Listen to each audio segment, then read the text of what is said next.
Okay, take one, video of the cottage house. Just a version of a tiny house, and it looked more like a cottage, so that's why I'm calling it a cottage house. As you can see, put in a hammock and a bunch of mulch to add color and keep weeds down. Brought in thousands of pounds of sand from the desert by buckets to make a plateau here for the fire pit area, and constructed these brick chairs with braces and added end tables to them. Gas fire pit. Brought in a smoker / barbecue. Added 2 benches and made a patio here. Did all the design work myself and brought in 2 contractors to help with 50% of the work. I did the other 50% myself. One of my contractors built this farm style fence here, which I love. And before we go inside, let's take a look at what this shed, which is basically what it was a tool shed. And it's not one of those modern cutesy sheds that are already prepared and done. It was a real chaotic sort of tool shed that had no design function to it whatsoever, and it was just to store a bunch of lawn equipment in. Basically, it looked a lot like this shed, and that's why we're taking a video of this one right here. It had a big giant barn door similar to this one. It was one giant door instead of this twin door, but pretty much the same principle. A lot had to be modified to put in a real door, but the inside of it would have looked like this shed here. Whoops, let me put it back to this. But the inside of it would have looked a lot like this, except it would not have had drywall actually, and wouldn't have had all of this electricity in it either. So it was actually more bare than what this shed is. Of course, the one that we are about to go into is a bit larger than what that one is.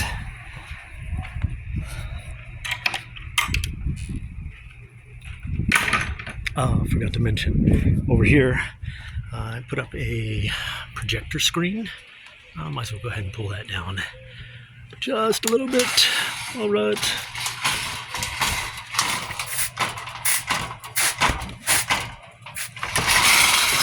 Didn't want to come up there for a second. All right, on the inside, oh yeah, before we enter, I wanted to put a dog door in there. I put dog doors pretty much in all the properties that I develop. All right, coming on the inside of here. Yeah, by the way, the patio, of course, had to be done. The porch awning had to be done as well, but let's take a look at the inside. The inside here, got a vinyl floor put in, 2-person dinette, as you can see, and a pantry cabinet.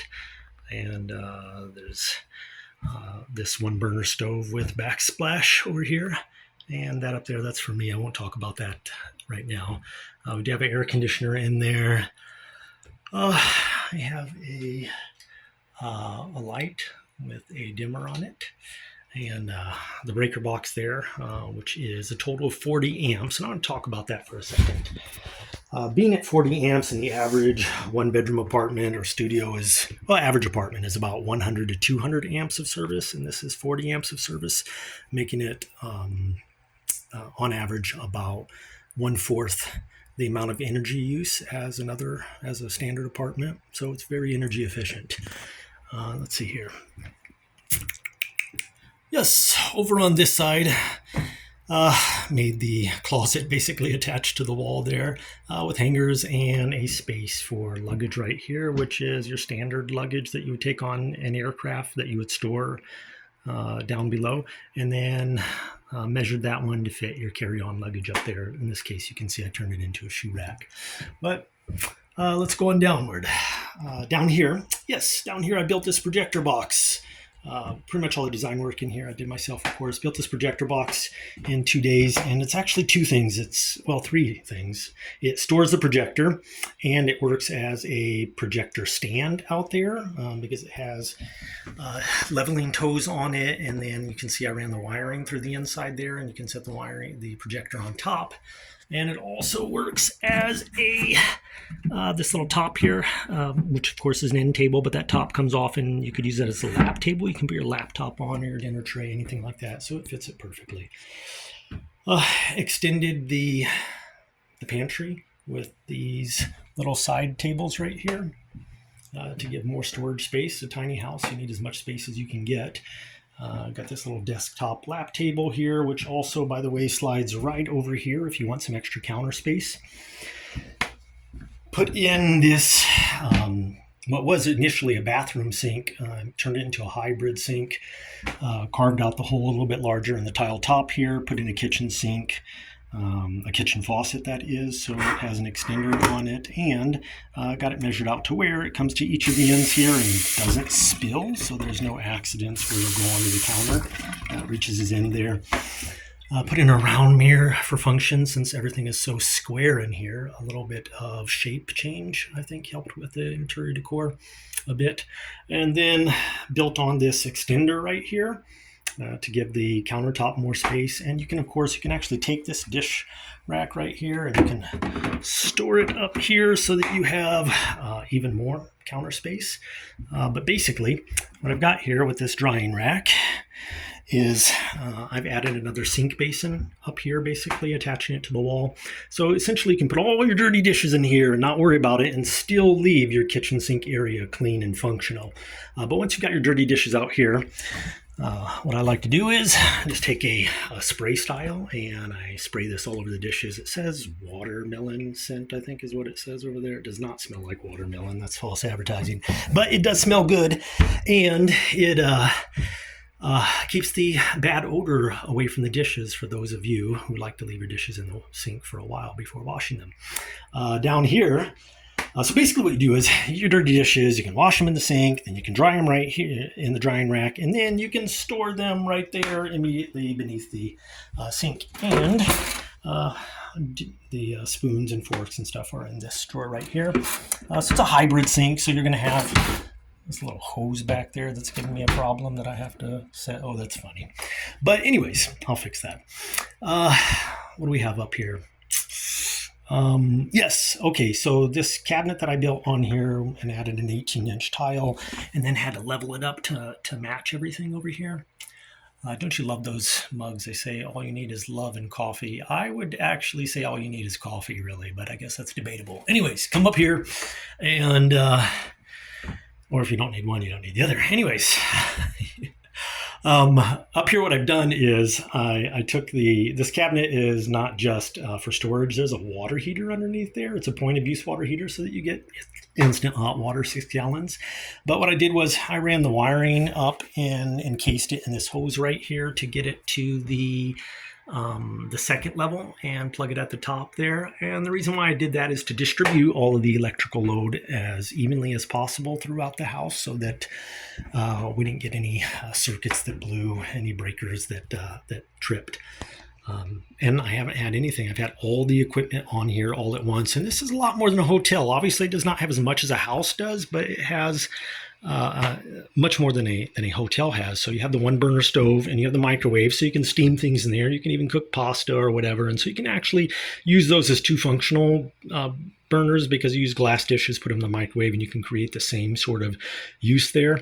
But in addition to that, you also have this convection oven slash toaster air fryer.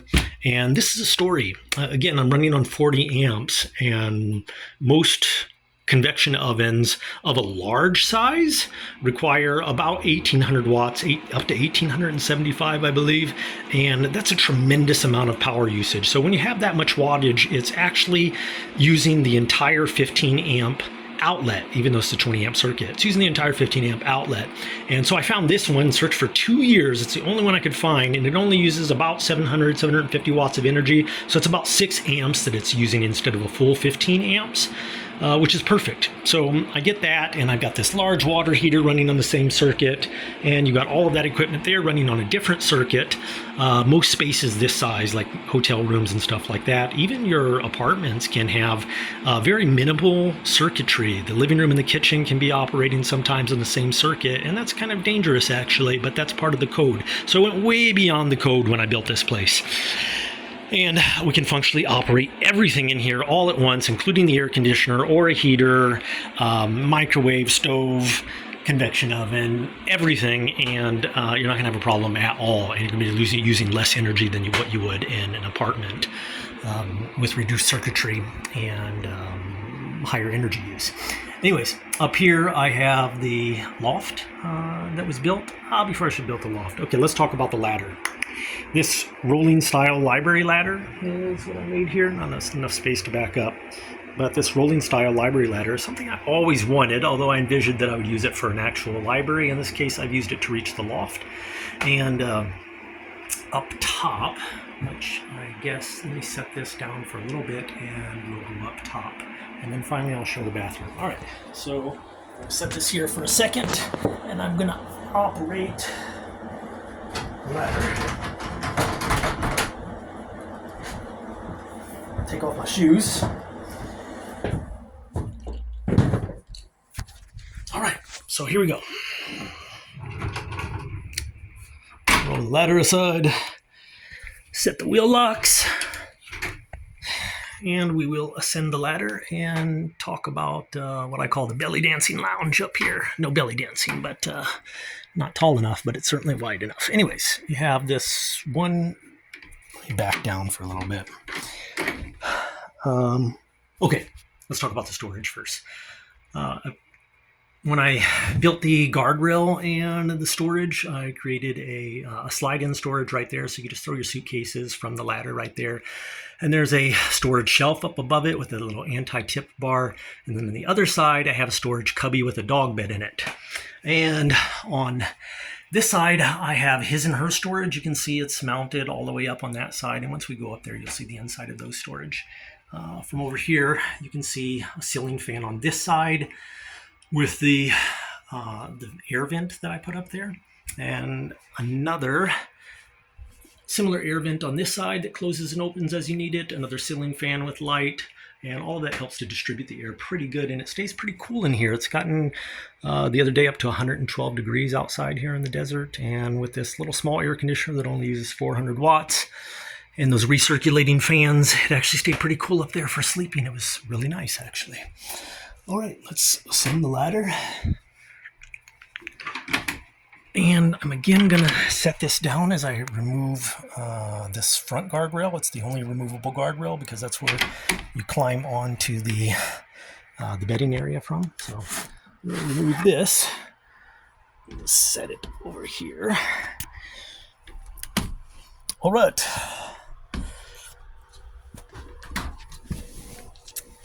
Let me move back. And so basically you have the lounge here. You can sleep up to 4 people here.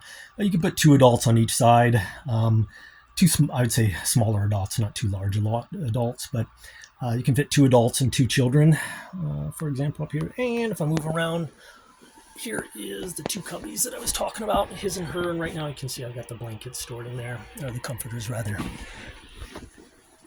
Come around to this side. And there's the storage shelf. Here's the additional storage cubby. I'll raise the cubby and have a little tiny dog bed in there that can be moved elsewhere, or you can just bring the little dog up here with you and let them sit right there with some board games. I think that's pretty much it. Smoke detector view from up here to down there. And now we'll go check out the bathroom, which is part of my favorite part of the house.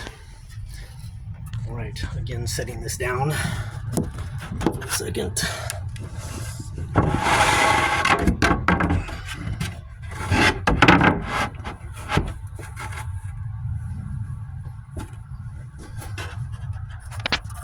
Okay, here we go. Down to the bathroom.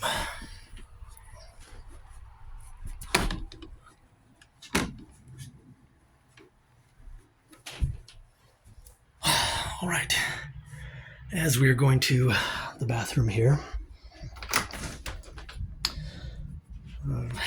this is another hybrid version of a bathroom.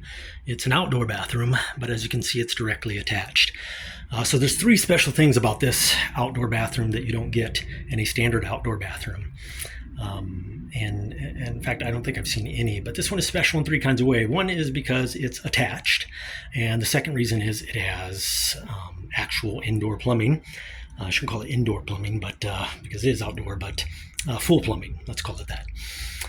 And it also is completely vented and open, as you can see the screen on there, and then all of these wood panels were given enough spacing so that there'd be adequate airflow that gets through here, and you have a tin roof all the way through here, and so you're not getting rain through here really. You actually just get rain through this one side here when it rains, and it's not much the way that it's designed sort of vertically like that, and the little bit of rain that'll come in here goes straight into the drain. So like I said, most outdoor bathrooms either they're like porta potties and they have venting, but since they don't have the plumbing, you get the odors and things like that. So you have full plumbing here. You don't have to worry about the odors, especially because you also have all of the venting. So that never happens. Super easy to clean because I have this extra wand over here, wash wand. And with this wash wand, you can actually clean the whole restroom when you want to, or use it for yourself as you like. It does have a sauna kind of feel in here in the midday of summer, and has that look and feel, and it's actually pretty cool. I love taking outdoor showers, and this one sort of does that for you. Anyways, that is the outdoor bathroom. Love the outdoor showers at night and morning. I can't express that enough. But that pretty much completes the video of the cottage house, and now I gotta fix that drawer. Thanks.